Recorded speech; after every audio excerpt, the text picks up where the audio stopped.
Eu quero fazer uma reflexão com vocês sobre algo que tem me deixado um pouco preocupado, e eu tenho decidido de um tempo para cá, fazendo a minha revisão, que a igreja precisa estar melhor instruída, mais apta para lidar de uma forma sóbria, séria, a oferecer a Deus um culto racional.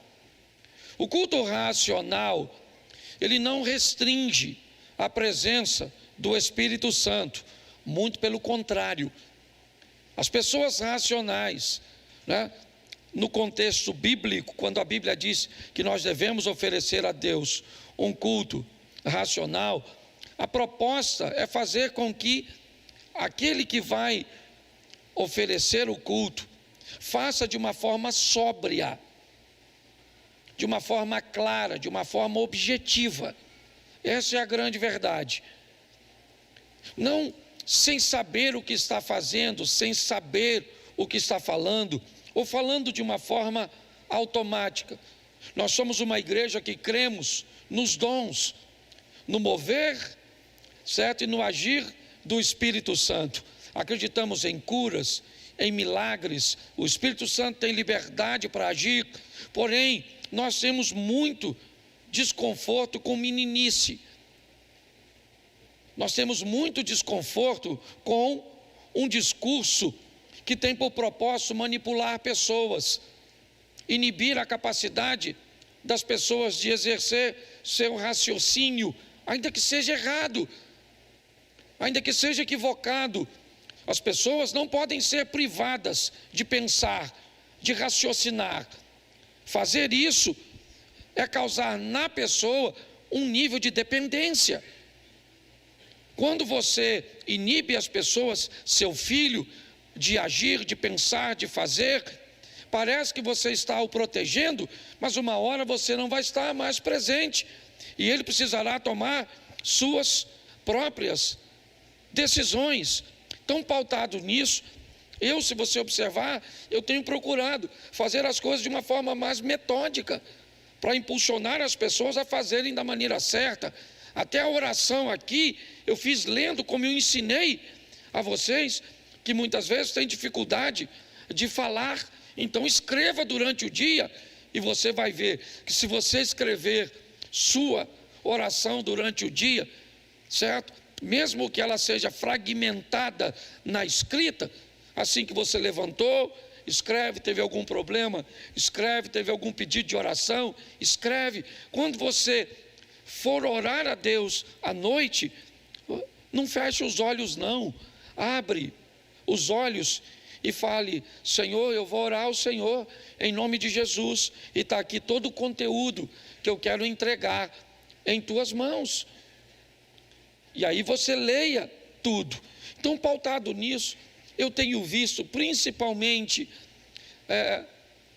de um tempo para cá, a estratégia que o mal está usando para demonizar algumas palavras, fazer com que algumas palavras se tornem desconfortáveis em serem conversadas, debatidas, aceitas. E dentre essas palavras, eu separei 8.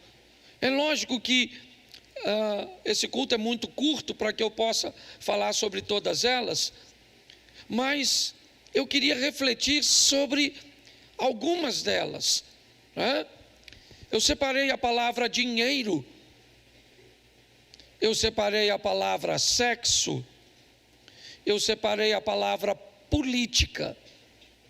Essas 3 palavras, de uma forma bem antiga, não é de hoje que elas têm sido demonizadas. Essa é a grande verdade. O dinheiro se tornou um mal. Tratar desse assunto é desconfortável. Cônjuges brigam quando vão conversar sobre dinheiro. Famílias brigam quando vão repartir seus bens, certo? Pessoas têm dificuldade de conversar sobre esse assunto, porque em algum momento o dinheiro virou algo do demônio. Nós temos a palavra sexo. Em algum momento, algo que a Bíblia diz que foi Deus que criou, certo? E que tudo que Deus cria é bom, foi demonizado. E aí a perversão acaba entrando num ambiente cujo não tem diálogo, não se tem liberdade para agir ou para conversar. Então a pornografia, a pedofilia, a promiscuidade, certo? Tem entrado nesse ambiente por quê? Porque essa é uma palavra que é do demônio, a palavra sexo. Nós temos a palavra política, certo? Que é uma palavra altamente demonizada, a ponto de pessoas dizerem de pé juntos, sem nenhum argumento bíblico, sem nenhuma tese pautada na Bíblia, de que um cristão, certo? Alguém que se diz religioso tem que se abster da posição de cidadão, porque se ele manifesta sua cidadania, ele, certo, é alguém perverso, ele é alguém corrompido, porque a política, ela foi demonizada. Deixa eu trazer para uma linha mais atual, para nós e talvez para muitos de vocês que vieram de igrejas onde os pequenos grupos foram estabelecidos, em algum momento demonizaram a palavra célula. A célula chegou num ambiente cristão, trazendo consigo um projeto de evangelismo fantástico, um processo de cuidado ao próximo, né, de uma forma mais fragmentada, removendo, né, apenas um para cuidar de todos, de uma forma sensacional. Porém, o que aconteceu com ela? Ela foi demonizada e hoje trocaram por pequeno grupo, grupo de apoio, porque ninguém tolera mais. Se você escutar a palavra célula, você dá até um ruído esquisito. Você vê o garfo do chifrudo. Uma palavra demonizada. A palavra família é uma palavra que está sendo demonizada, certo? Falar de família, principalmente no modelo tradicional judaico-cristão, é quase uma coisa de demônio. A palavra obediência é uma palavra altamente demonizada. Nós olhamos a palavra autoridade, é uma palavra extremamente demonizada nos dias de hoje.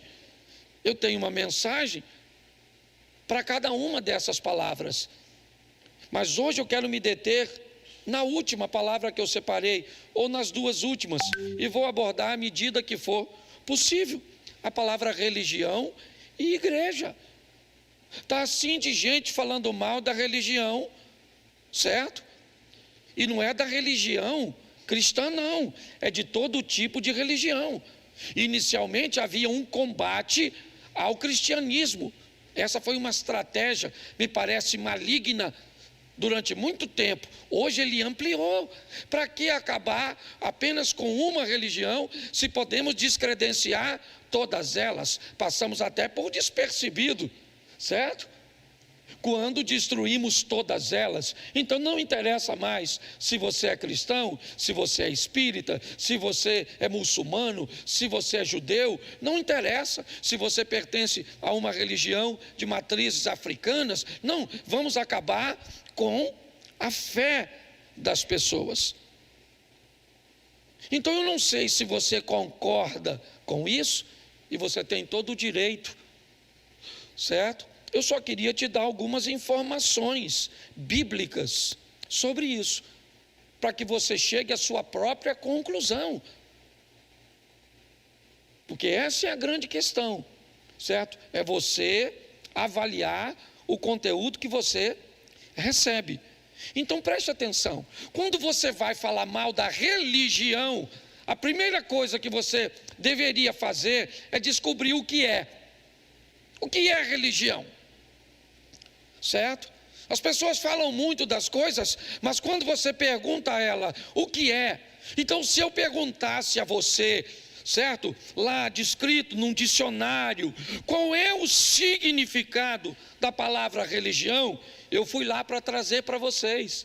Vai ficar gravado, depois vocês podem ver de novo. Eu fiz uma live hoje à tarde, alguém participou aí da live? Isso aí, bastante gente, certo? Eu já falei um pouco sobre isso. Mas a palavra religião, ela se resume a 3 pilares na sua definição. Primeiro, a palavra religião, ela fala de um poder superior, na crença num poder superior ou na existência de Deus. Um religioso, ele sempre vai acreditar que há um poder superior e que há um Deus acima de tudo, na existência de Deus. Não interessa qual religião seja ele, certo? Ele vai acreditar que o Jeová está para os judeus, assim como o Alá está para os muçulmanos, assim como algumas entidades estão para religiões de matrizes africanas, certo? Assim como Deus está para nós, mas a religião, inevitavelmente, ela faz com que o indivíduo acredite nessa força superior e na existência de Deus. Segunda coisa que um religioso vai precisar ter é a crença de que há um destino para o ser humano. Ok? O ser humano está neste corpo de passagem e ele vai ser destinado. E na maioria das religiões, seja com a possibilidade de um retorno, de uma revisão, certo? O final é salvação ou perdição. A maioria acredita nisso. E a religião também fala da obediência. A obediência aos valores dessa força superior ou desse Deus. Então eu não vejo problema nenhum em acreditar em Deus. Eu não vejo problema nenhum em acreditar que o ser humano terá um destino. E eu não vejo problema nenhum no que diz respeito aos valores de obediência, como ética, moral, decência e bons costumes. Na Bíblia que eu uso, vamos ver até a tradução aqui, porque ela é diferente da minha, certo? Eu uso um Almeida, corrigida fiel, mas coloca para mim, Tiago 1:26.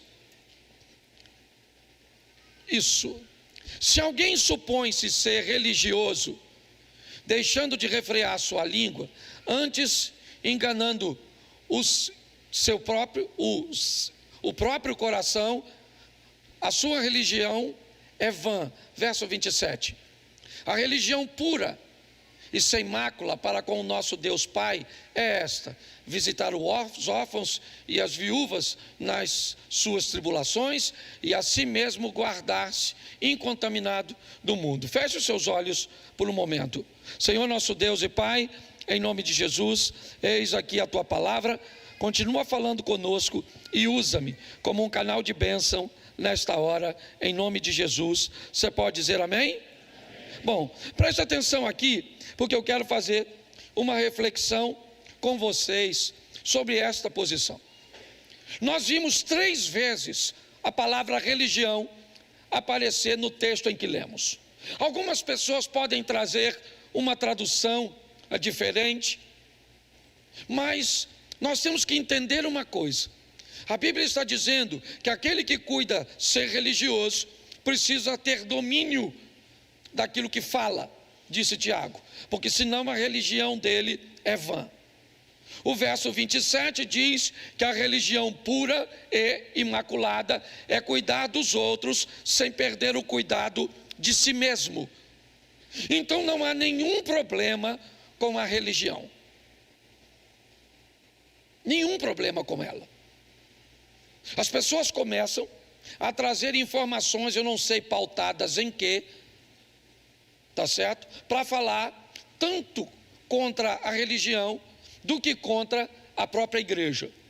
E o sistema hoje tem a seguinte definição: para eu ser cristão, eu não preciso ir à igreja, eu não preciso fazer parte de uma igreja.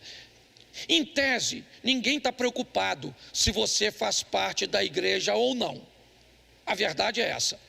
O que as pessoas querem saber é se ao fazer parte dessa igreja, você fará duas coisas que incomodam demais aquele que luta contra a igreja. Segundo, primeiro, você vai se tornar obediente a Deus. Esse é um problema sério para o mal. Todas as vezes que alguém obedece e torna viável aquilo que algumas pessoas acham que não é, ele faz um mal terrível a um grupo que normalmente vende a ideia de que não é possível. Segunda coisa que incomoda muito as pessoas: o financiamento que você exerce para esse sistema continuar de portas abertas, mudando a vida de pessoas. Essa é a grande verdade. As pessoas que dizem que você não deve ser religioso e dizem que você não deve frequentar uma igreja, ela não está preocupada com sua alma. Não. Ela simplesmente, certo? Está preocupada com a possibilidade de você se tornar alguém obediente e que, pior, e de você colocar seu dinheiro, como acabamos de fazer, com dízimos e ofertas. Para quê? Para que essa instituição continue funcionando, propagando. Essa é a grande verdade. Qual é a grande questão? E eu acho que você já deve ter notado isso, mas é importante vermos. Por que é que viemos à igreja de fato? Será que ao recebermos Cristo como Senhor e Salvador de nossa vida, será que depois de termos um entendimento na fé em Cristo, precisaríamos continuar vindo à igreja? Será que eu saio da minha casa para vir para cá para ser salvo? Será que eu estou fazendo isso aqui porque cumprindo isso que eu estou fazendo, eu sou salvo? Quando alguém diz que pessoas não devem ir à igreja depois de terem recebido a Cristo como Salvador, na verdade elas estão dizendo: para que voltar para a igreja se você já recebeu a sua salvação? Olhe bem, a proposta é: pense apenas em você. Se você acha que eu venho para a igreja para pregar, certo, para compartilhar aqui a palavra de Deus, porque eu acredito que você é salvo por isso, você está enganado. Não tem nada a ver com isso. A minha fé em Cristo Jesus e a minha obediência faz com que eu seja salvo por Ele. Porém, coloca para mim, por favor, Mateus 16, 25. Dá uma olhada nesse texto, talvez ele te explique um pouco. Porquanto quem quiser salvar a sua vida, perdê-la-á. E quem perder a sua vida por minha causa, achá-la. Preste atenção. Quando eu saio da minha casa para vir à igreja, sabe o que eu trago para cá? As minhas experiências. Sabe o que eu trago para cá? A minha família. Sabe o que eu trago para cá? O meu dinheiro. Sabe o que eu trago para cá? O meu conhecimento bíblico. Porque eu estou na igreja para oferecer às pessoas aquilo que eu recebi. Porque eu não estou preocupado com a minha salvação. Não. A minha salvação está em Cristo Jesus. A minha preocupação atual é que outras pessoas sejam alcançadas por aquilo que eu já fui. Essa é a grande verdade. Então, quando alguém diz: ninguém precisa ir à igreja, observe se as pessoas que estão falando isso, certo, pregam o evangelho e difundem a salvação. Dá uma olhada. Algumas têm um ministério para fazê-lo. Sim, nós temos um missionário. O Robert é um missionário. Você acha que ele frequenta a igreja todos os cultos? Não. Ele está no Afeganistão, sustentado por você. Sim, você manda dinheiro para ele. Ele frequenta os cultos na igreja? Não, porque não pode. Sabe o que ele faz lá? Ele faz culto nas casas. Sabe o que ele faz lá? Ele difunde o evangelho, ele batiza pessoas. Se as pessoas que falam contra a igreja fizerem isso, eu até entendo. Mas isso não é a verdade. Então hoje, quando você vê alguém falando mal, porque fulano é religioso, sou religioso com muito orgulho, sim. Quer conhecer minha religião? Eu estou pronto para te apresentá-la. Eu não gosto da igreja. O problema e o trauma que você teve com a igreja não é problema meu. Tá certo? Se você se associou a um pastor sem vergonha, que pedia dinheiro 3, 4 vezes durante o culto, que pegava uma medalhazinha e dizia, isso que... Cante comigo uma canção na hora da oferta. Tudo entregarei, tudo entregarei. Ou seja, se você foi traumatizado por esse tipo de liderança, isso não é culpa nossa. Seu argumento é insustentável. A igreja foi criada por Cristo. A igreja é chamada de noiva de Cristo. Qualquer um que fale contra ela, fala contra Cristo. Mas a igreja somos nós. Então tá bom, querido, somos nós reunidos. Se não há possibilidade de se reunir, eu entendo. Mas a igreja é uma agência do reino para apresentar a Cristo.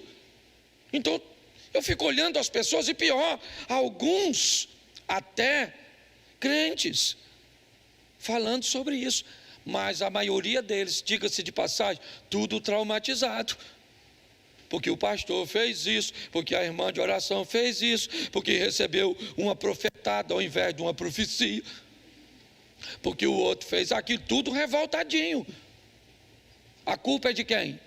Eu fico imaginando a confusão que isso não vai dar na fila do inferno. Porque tem gente que diz assim, pastor, para eu ser crente, igual uns irmãos que tem na igreja, e eu prefiro viver a minha vida. Você está certo. Tem uns crentes na igreja ruim. Tem irmão na igreja que, se o diabo vier aqui e me pedir referência para levar, eu não dou. Estou falando certo. O diabo fala assim, eu vou levar fulano. Eu digo, rapaz, não leva não, que isso vai apagar o fogo do inferno. Isso vai arrumar uma confusão desgramada lá. Vai abrir um inferninho na outra esquina. Você entende? Sim ou não? Agora, alguém que vive fora dos valores de Cristo, dentro da igreja, e alguém que vive fora da igreja, sem os valores de Cristo, vai para onde? Para o mesmo lugar. Então eu queria que você entendesse isso, que é uma palavra que está sendo altamente demonizada, certo? O tempo inteiro hoje você vai ouvir gente falando contra a religião e contra a igreja. Eu não posso me deter muito. Segunda palavra que eu quero refletir com vocês, a palavra autoridade.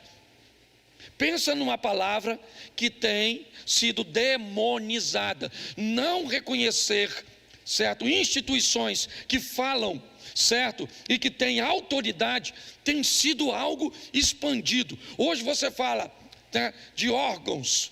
Por exemplo, você fala de professores. Pare e pense. A palavra professor, na minha época, tinha uma autoridade muito grande, sim ou não? Sim. A palavra polícia, na minha época, tinha uma autoridade muito grande, sim ou não?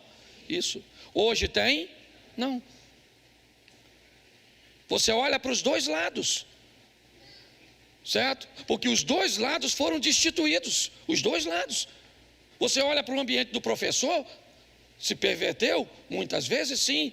O ambiente, certo, de autoridade policial se perverteu? Sim. Na sua totalidade? Não. Mas qual era o propósito de tudo isso? Remover a palavra autoridade. Porque se não existe uma autoridade, a autoridade sobre si quem é? Você.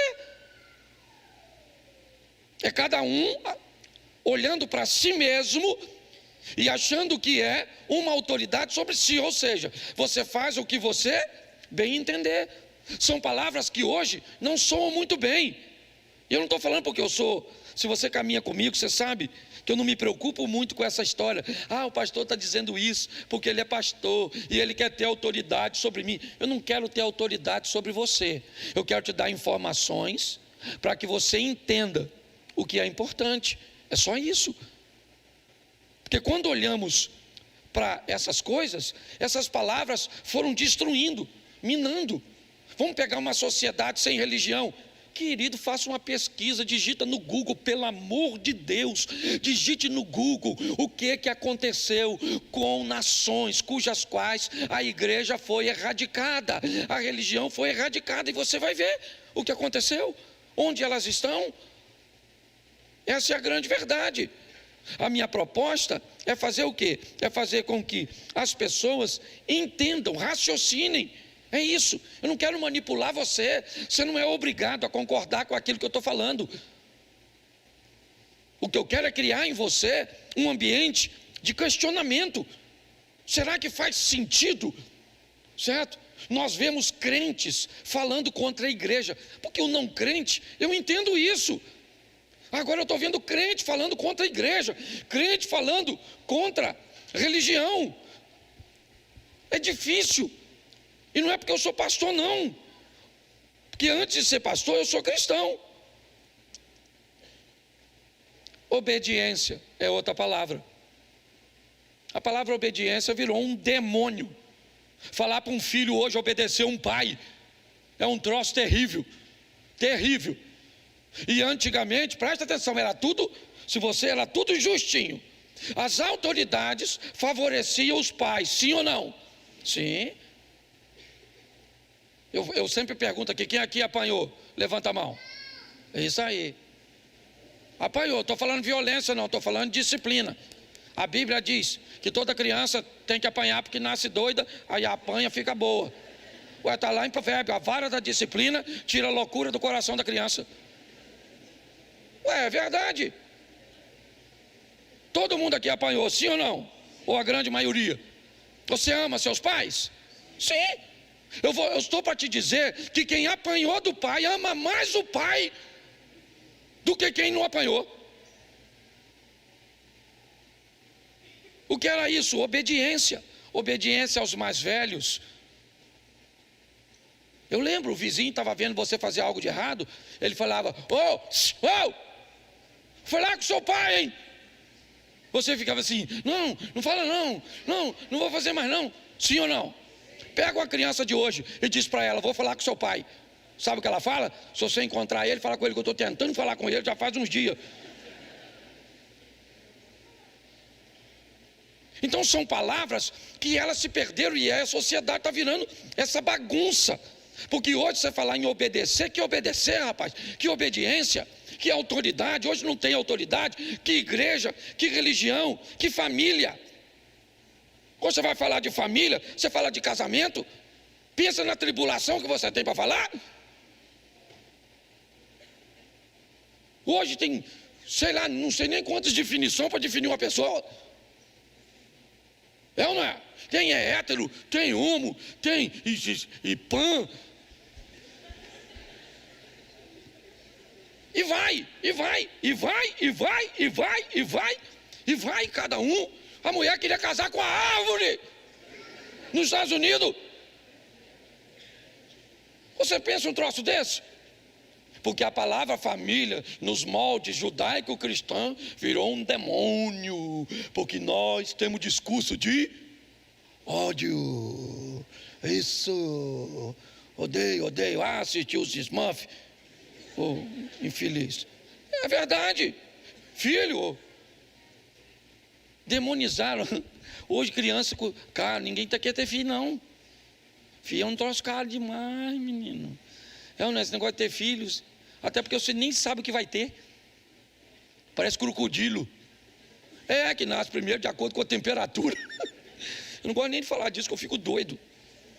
Mas é verdade. Certo? Família, respeito aos pais. Isso era uma coisa que nos trouxe até aqui, gente. Se nós perdemos isso, nós estamos fritos.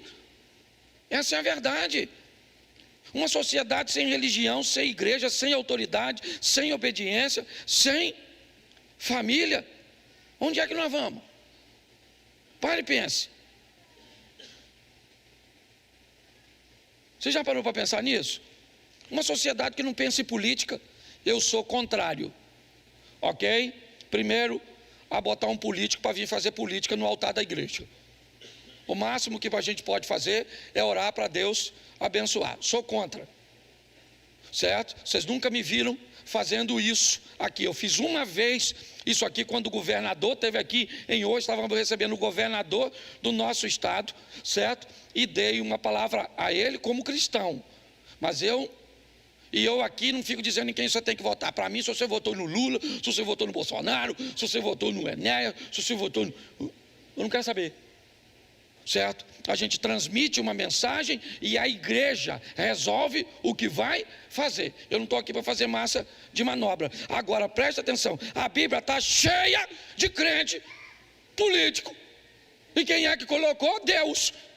Deus queria levar seu povo para um ambiente seguro. Deus sabia que uma grande crise iria se instalar no mundo antigo, na época dos egípcios. Então o que Deus fez? Colocou José como governador do Egito. Ele governou para quem? Ele governou para egípcios.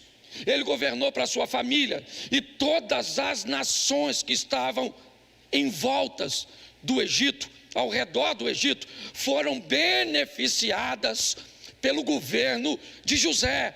Porque um político, um governante sério, ele governa para o povo. Não interessa se esse povo é branco, se ele é preto, se ele é rico, se ele é pobre, se ele é homo, se ele é hétero, não interessa. Nós não temos como cidadãos, nós não temos como nos desvencilhar dessa questão política. Ela faz parte do nosso dia a dia. Aí você encontra alguém maluco que acha que Deus vai sair do céu para votar. A obrigação é nossa de escolher. Está ruim de escolher, eu sei que está ruim, por isso que eu não falo. Mas não vem falar comigo que um cristão não pode ter uma posição política, porque aí, querido, você, por favor, a sua mentalidade, aliás, se você pensa desse jeito, eu sugeriria a você que vá para uma igreja onde o líder religioso pensa assim, porque isso para mim é tão insano. Esse dia alguém falou: o senhor não pode falar porque o senhor é pastor. Eu falei: querido, eu não sou pastor, tira isso da sua cabeça.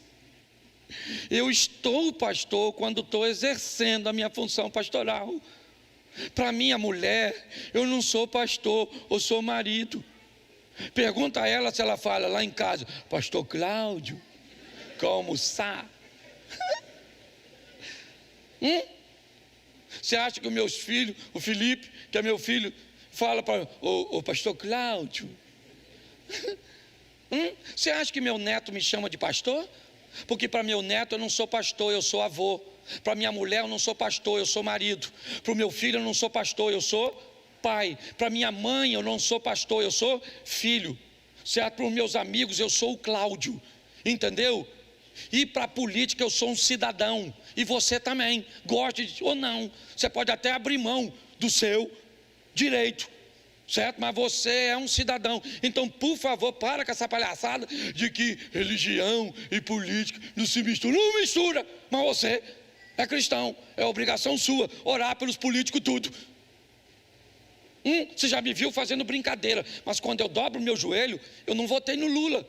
É lógico que eu não votei, certo? Mas eu oro por ele, para que ele tenha um bom governo. Você acha que eu gosto do Alexandre de Moraes? Eu não gosto, pelas coisas que faz, com gente que está conosco aqui, ó. Eu já falei isso aqui. Nós temos um dos nossos que pegou 16 anos de prisão por causa dele, injustamente, sem provas nenhuma. Mas você acha que eu vou amaldiçoar ele? Eu não vou, porque da minha boca não sai maldição. Eu vou orar. Você está entendendo? É responsabilidade nossa. Mas essa foi uma palavra demonizada. Seja franco aqui agora, você tem livre. Você sabe que aqui você tem. Quem aqui acha que política, que o crente deve ser totalmente alheio à política, não deve falar de política, não deve fazer nada? Por gentileza, levante a mão. Pode levantar. Deixei você sem graça. Então tá bom. Não, é porque se você analisar direitinho, as pessoas precisam aprender a se posicionar. Pastor, eu penso desse jeito, acho que não dá mesmo não, porque Jesus está no controle de tudo. Entendeu? Não está na Bíblia, mas eu creio que você pensa assim. Ué, então é a palavra demonizada. Falar política, dá até um urticária em nós. Vamos aqui, rapidinho, porque nessa culto eu não posso falar muito. Sexo, pensa num troço que acabou com os casamentos. As pessoas não... Se você fala sexo, tem gente que fica assim, ó.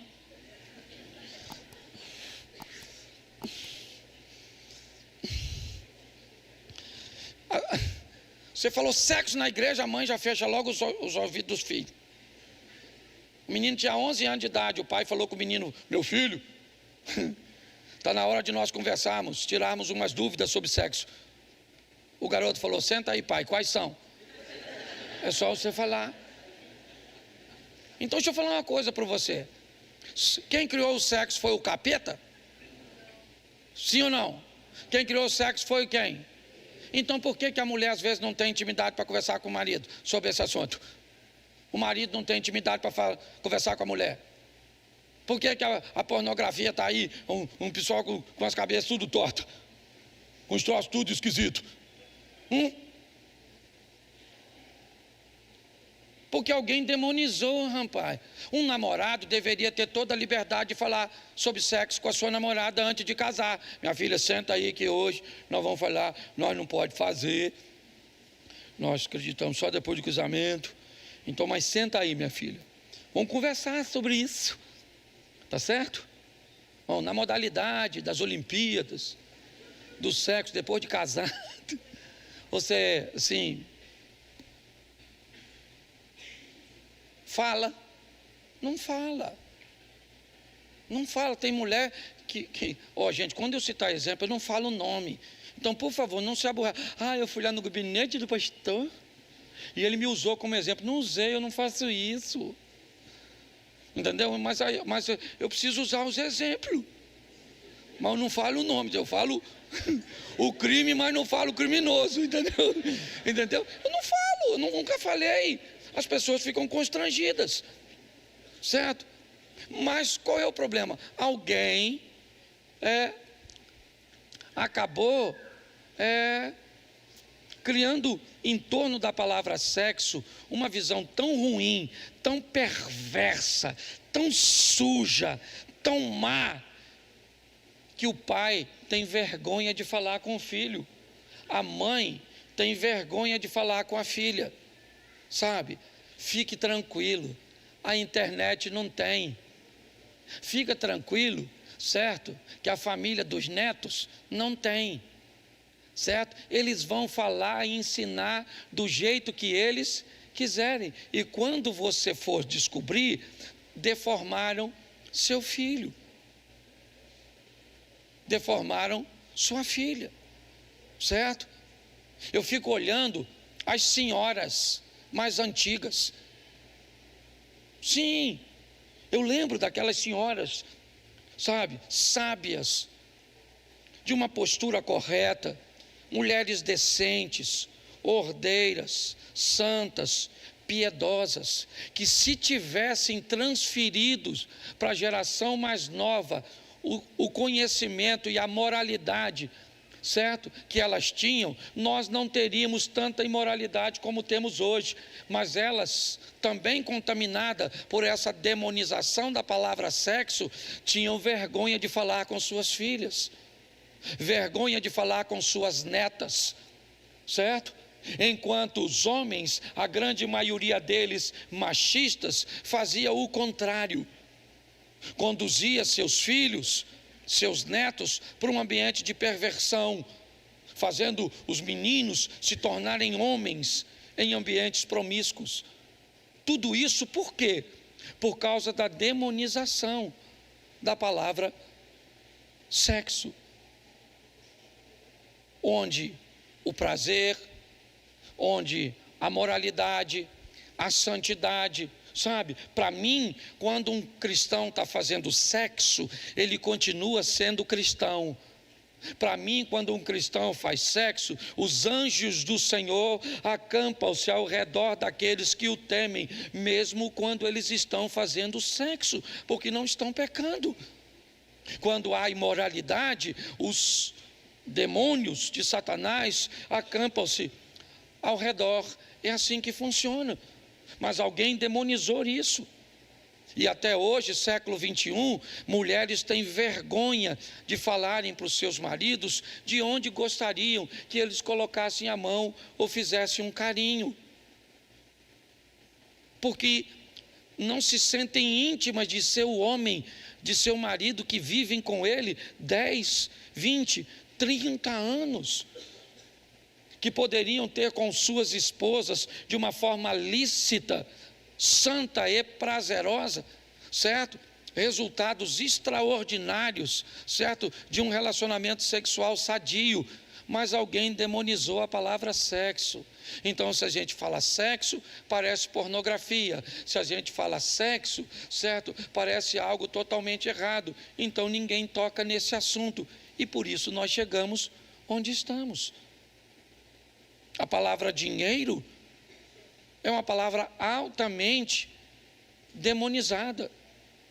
Em algum momento, nessa trajetória cristã, desenvolveu-se a ideia, principalmente no cristianismo, certo? De um cristão que, na necessidade, havia nele a necessidade de ser pobre. Sim, é assim. A nossa cultura, irmãos, ela foi formada por novelas. A maioria de nós, até alguns anos atrás, nós só tínhamos à nossa disposição 4 emissoras de TV aberta. E diga-se de passagem, a Globo dava um banho nas outras 3, trazendo consigo a dramaturgia através das novelas. E eu pergunto a você, todas as vezes que a novela colocava um rico, ele era sempre opressor. E o pobre sempre uma vítima. Você acha que isso terminaria de graça? Não. A sociedade recebeu a informação de que o dinheiro trazia consigo o orgulho, a prepotência, o abuso. Na verdade, o que estava sendo vendido para a sociedade é abra mão do dinheiro, porque ser rico, o dinheiro torna você uma pessoa má. Essa é a grande verdade. E hoje tudo isso estoura onde? Estoura nos nossos relacionamentos. Estoura na igreja, que acaba tendo que lidar com todo esse tipo de coisas.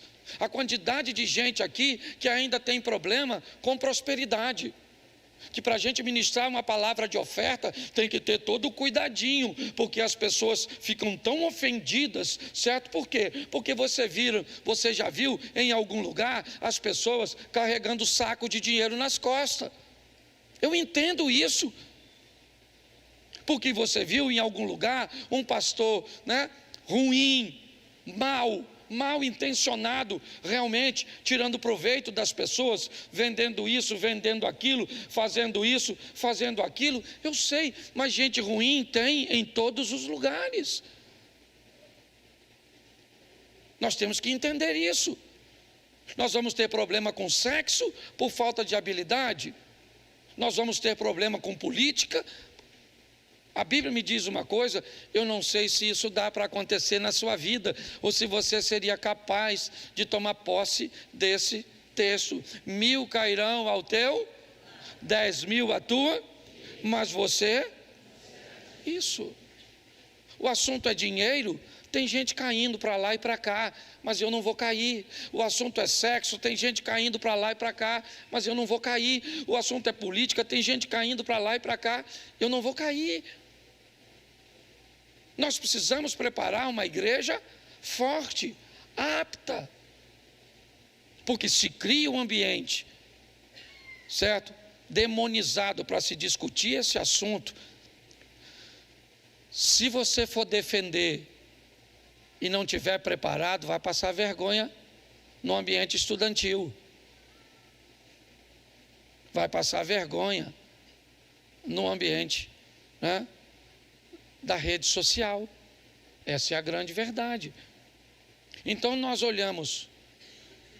Há muito tempo atrás tinha um engenheiro que trabalhava comigo e ele me disse uma frase que eu não gostei, mas que eu tive que parar para pensar. Ele diz: o problema de vocês crentes é que vocês leem muito sobre o pouco e falam muito sobre o pouco que lê.